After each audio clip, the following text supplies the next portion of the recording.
YouTube channel बना लिया, अच्छे से शॉर्ट बना के सही तरीके से अपलोड भी कर दिया, लेकिन व्यू स्टिल 0 है। और ये एक बार नहीं बल्कि बार बार हो रहा है। डजंट मैटर आपने कितने मर्जी शॉर्ट्स अपलोड कर दिए हो या फिर जितने मर्जी नए चैनल बना लिए हो, इसके पीछे गलती आपकी नहीं है, इसके पीछे गलती यूट्यूब। चलते हैं अगले रीजन पे जिसकी वजह से आपके शॉर्ट्स पे व्यूज नहीं आ रहे होंगे।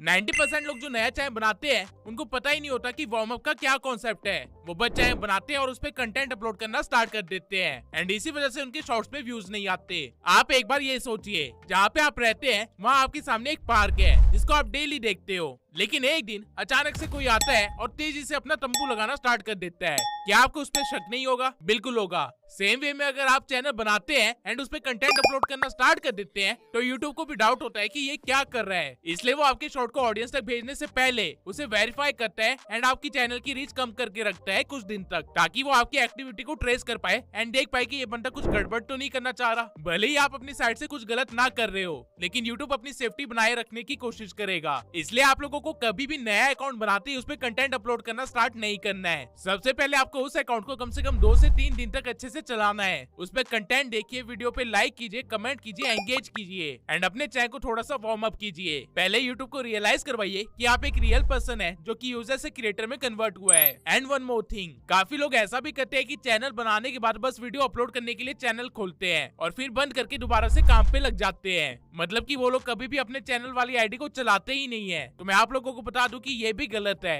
यूट्यूब एक सोशल मीडिया प्लेटफॉर्म है और उसे एंगेजमेंट चाहिए, इसलिए मेक श्योर कीजिए कि आप डेली एटलीस्ट आधे घंटे अपने चैनल से कंटेंट कंज्यूम कीजिए एंड प्रेफरेबल है कि वही कंटेंट कंज्यूम कीजिए जो कि आप क्रिएट कर रहे हैं। अगर आप ऐसा करते हैं तो यूट्यूब आपके शॉर्ट की रीच कम नहीं करेगा एंड आपका चैनल भी अच्छे से वार्म अप हो जाएगा। लेकिन अगर ये चीज भी आपकी 0 शॉर्ट व्यू प्रॉब्लम को सॉल्व नहीं करती है तो एक बार अगले प्रॉब्लम को भी देख लेते हैं। चैनल बनाने के बाद आप लोगों को YouTube स्टूडियो का एक्सेस मिलता है, जहाँ पे सेटिंग के अंदर चैनल कैटेगरी में फीचर एलिजिबिलिटी के अंदर आपको अपने चैनल को वेरीफाई करना होता है। अगर आप लोगों ने ये नहीं कर रखा है तो हो सकता है कि YouTube इसी वजह से आपकी रीच कम कर रहा हो। यहाँ पे बस आपको अपना नंबर वेरीफाई करना होता है, जिसके बाद आप अपने चैनल पे 15 मिनट से लंबी वीडियोस बना सकते हैं एंड ज्यादा से ज्यादा वीडियोस अपलोड भी कर सकते हैं। जब तक आप लोगों ने चैनल को वेरीफाई नहीं करवाया है तब तक यूट्यूब आपको शक की निगाह से ही देखेगा। तो मेक श्योर कि आप ये कर ले एंड बहुत ज्यादा चांसेस है कि ये करते ही आपके शॉर्ट्स के व्यूज इंक्रीज होना स्टार्ट हो जाएंगे। लेकिन अगर ये चीज भी आपको हेल्प नहीं करती है तो एक बार हम अपनी अगली प्रॉब्लम को भी देख लेते हैं। आई डोंट नो कैसे, बट रिसेंटली काफी सारे फेक यूट्यूब गुरुज ने ये नैरेटिव सेट कर दिया है कि अगर आपका कोई शॉर्ट नहीं चल रहा है तो उसे डिलीट करके री अपलोड कर दो, वो वायरल हो जाएगा। मैं आप लोगों को बताना चाहता हूँ कि ऐसा कुछ नहीं होता है। उल्टा जब आप ये चीज बार बार करने लगते हो तो यूट्यूब को लगता है कि ये बंदा कुछ गलत डाल रहा है, इसलिए अपने कंटेंट को बार बार डिलीट कर रहा है। एज अ रिजल्ट यूट्यूब अपनी ऑडियंस को बचाने के लिए आपके चैनल की रीच कम कर देगा या फिर टोटली डेड भी कर सकता है। यूट्यूब को कोई भी डाटा डिलीट होना पसंद नहीं है और कंटेंट तो फिर भी काफी बड़ी चीज है। अगर आपको लगता है कि कोई शॉर्ट में पोटेंशियल है या फिर उसके टाइटल को चेंज करके वो चल सकती है तो पुराने वाले शॉर्ट को अनलिस्ट कर दो, लेकिन डिलीट मत करो। एंड ऑब्वियसली ये चीज भी ज्यादा नहीं करनी है कि सारे कंटेंट को ही अनलिस्ट कर दिया। आप जितना ज्यादा यूट्यूब के टेक्निकल सिस्टम के साथ खेलने की कोशिश करोगे उतना ही ज्यादा अपना नुकसान करके बैठोगे। काफी सारे लोग ऐसे भी है जो कि पहले अपने चैनल पे कुछ और कंटेंट डाल रहे थे, फिर एक दिन अचानक से सारा कंटेंट डिलीट करके कुछ और डालना स्टार्ट कर दिया एंड देन सर पकड़ के बैठ गए कि व्यूज क्यों नहीं आ रहे हैं। अगर आप भी इनमें से ये तो आपके शॉर्ट्स में कभी भी व्यूज नहीं आएंगे। आपको ये हरकतें नहीं करनी है। अपने चैनल का सारा कंटेंट डिलीट करके आप अपने चैनल की क्रेडिबिलिटी स्कोर को बिल्कुल गिरा देते हैं, इसलिए यूट्यूब आपके नए शॉर्ट्स पे कभी भी व्यूज नहीं देगा। आई होप आप लोगों को ये वाला पॉइंट अच्छे से समझ आ गया होगा और फ्यूचर में इससे रिलेटेड आप कोई भी गलती नहीं करोगे। बट अगर आप लोगों की ये प्रॉब्लम भी नहीं है तो एक बार अगली प्रॉब्लम को देख लेते हैं जो कि आपकी व्यूज की प्रॉब्लम को सॉल्व कर सकता है। देखिए, शॉर्ट्स एक ऐसा फॉर्मेट है जिसे लोग सर्च करने से ज्यादा फीड में देखते हैं, यानी कि शॉर्ट्स खुद सजेस्ट होती है ऑडियंस को एंड यूट्यूब सही ऑडियंस को सही शॉर्ट सजेस्ट कर पाए इसके लिए वो आपके अपलोडिंग के टाइम भरे हुए डाटा को देखता है, जिसमें से एक मेजर डाटा होता है कैटेगरी। अगर आप शॉर्ट फाइनेंस नीच में बना रहे हो लेकिन कैटेगरी में पेट एंड एनिमल रख देते हो तो आपकी शॉर्ट गलत ऑडियंस को सजेस्ट होगी। एज अ रिजल्ट यूट्यूब जल्दी आपकी रीच कम कर देगा, क्योंकि जब पेट एंड एनिमल्स वाली ऑडियंस को फाइनेंस के शॉर्ट जाएंगे तो वो एकदम से स्वाइप कर देंगे एंड यूट्यूब को लगेगा कि आपका कंटेंट बेकार है, इसलिए वो आपकी रीच गिरा देगा। बट अगर आप इतने बेवकूफ नहीं है तो चलते हैं अगली प्रॉब्लम पे जो कि हो सकता है आप कर रहे हो। काफी सारे चैनल्स ऐसे हैं जो कि एक ही दिन के अंदर 4 से 5 शॉर्ट डाल देते हैं एंड बहुत सारे तो ऐसे हैं जो कि एआई की मदद से इजिली शॉर्ट बना रहे हैं, इसलिए 8-8 या 12-12 शॉर्ट्स भी डाल दे रहे हैं एक ही दिन के अंदर, यानी कि लिटरली में हर एक घंटे के अंदर शॉर्ट्स अपलोड किए जा रहे हैं। बट ये चीज गलत है। अगर आप बल्क अपलोडिंग करते हो तो यूट्यूब को समझ आ जाएगा कि आपका कंटेंट उतना वैल्यूएबल नहीं है या फिर आपको सस्पिशियस कर रहे हो जिसकी वजह से आपको इतना अपलोड करना पड़ रहा है। As a result YouTube again आपकी रीच को या तो डाउन कर देगा या ब्लॉक कर देगा।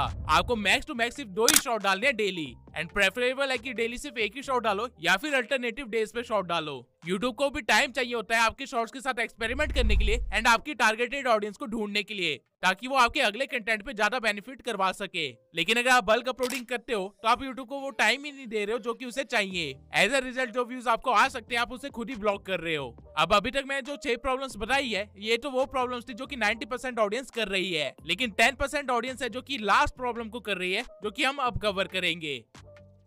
काफी सारे क्रिएटर्स को ये वहम है कि उनका शॉट अच्छा है एंड फिर भी व्यूज नहीं आ रहे हैं, बट टू बी ऑनेस्ट आपका शॉट आपकी नजरों में अच्छा हो सकता है लेकिन रियलिटी में मार्केट स्टैंडर्ड्स के अकॉर्डिंग बहुत ही लो हो सकता है, एंड हो सकता है कि आपको इसकी वजह से व्यूज ना आ रहे हो या फिर इसकी वजह से आपके इंप्रेशन इंक्रीज ना हो रहे हो। अब आपका शॉट अच्छा है या बुरा ये आप खुद कभी जज नहीं कर पाओगे, क्योंकि जिस चीज में इंसान की मेहनत लगती है उसे वो हमेशा अच्छी लगती है। इसलिए प्रेफरेबल है कि किसी ऐसे को अपने शॉट दिखाओ जो कि आपको क्रिटिसाइज करने की पावर रखता है एंड बिना डरे आपके मुंह पे बोल सकता है कि जो तुमने बनाया है वो अच्छा नहीं है। एंड अगर आपके पास कोई ऐसा इंसान नहीं है तो ये चीज आप अपने आप भी कर सकते हो। आपको करना क्या है कि आपने जो शॉट बनाया है उसको अपने इंडस्ट्री या फिर अपनी नीश के टॉप क्रिएटर के कंटेंट से कंपेयर करना है। टॉप क्रिएटर की जो क्वालिटी होगी एंड आपकी जो क्वालिटी होगी वहीं पे पता चल जाएगा कि आपका शॉट कितना वैल्यूएबल है एंड कितना नहीं। लेकिन सिर्फ कंटेंट क्वालिटी वो फैक्टर नहीं है जिसकी वजह से आपके व्यूज तक हो सकते हैं। कंटेंट से रिलेटेड ऐसे काफी सारे छोटे छोटे पॉइंट्स है जो कि लोगों को नहीं पता है एंड अनजाने में वो लोग ये सब कुछ करके बैठ चुके हैं, जिसकी वजह से उनके शॉर्ट्स के चैनल पे व्यूज ही नहीं आ रहे या फिर वो डेड ही हो चुका है। मैं एक एक करके वो सारे पॉइंट्स आपको जल्दी से बता देता हूँ। अगर आप इंस्टा या टिकटॉक से या किसी और सोशल मीडिया प्लेटफॉर्म से डायरेक्टली रील को डाउनलोड करके यूट्यूब पे एज अ शॉर्ट अपलोड कर रहे हो तो आपके शॉर्ट्स पे व्यूज नहीं आएंगे या फिर हमेशा कम ही रहेंगे।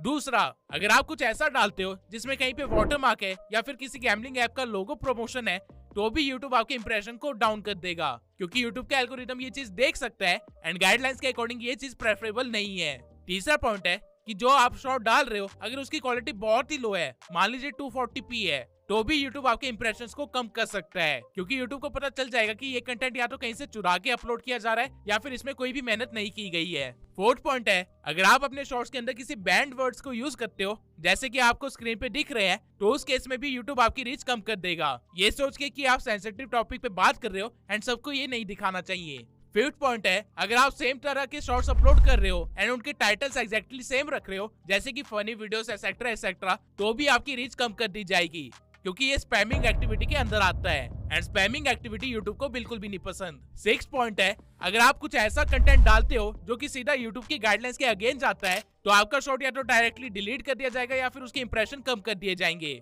या फिर आपके चैनल को रेड फ्लैग भी कर दिया जा सकता है, यानी कि उसे शैडो बैन किया जा सकता है एंड फ्यूचर कंटेंट पे भी इंप्रेशन नहीं मिलेंगे। कंटेंट से रिलेटेड ये सारी वो चीजें थी जो आपको ध्यान में रखनी है एंड अगर आपके शॉर्ट्स पे व्यूज नहीं आ रहे तो हो सकता है कि इनमें से कोई एक प्रॉब्लम हो ना। अभी तक मैंने आप लोगों को वो 7 पॉइंट्स बता दिए हैं जिनकी वजह से आपके शॉर्ट्स पे व्यूज नहीं आ रहे या फिर व्यूज फ्रीज हो गए हैं एंड साथ ही मैंने उनके सॉल्यूशन भी बता दिए हैं। मैं अगर अपने पर्सनल एक्सपीरियंस से बताऊं तो आप में से 80% लोग पहली प्रॉब्लम की वजह से व्यूज गेन नहीं कर पा रहे होंगे एंड बाकी के 20% लास्ट की प्रॉब्लम की वजह से, जो कि है कंटेंट। अब एक अच्छा शॉट क्या होता है, कैसे उसे वायरल किया जाता है, कैसे उसे बनाया जाता है, किस किस टेक्निक का यूज किया जाता है स्क्रिप्टिंग के टाइम, वो सारी इन्फॉर्मेशन मैंने इस वीडियो में शेयर कर रखी है। तो अगर आप लोगों ने ये वीडियो नहीं देखी है तो मेक श्योर कि आप इसे देख ले, क्योंकि इस वीडियो के बिना आप वायरल शॉट नहीं बना सकते। मिलते हैं अगली वीडियो में।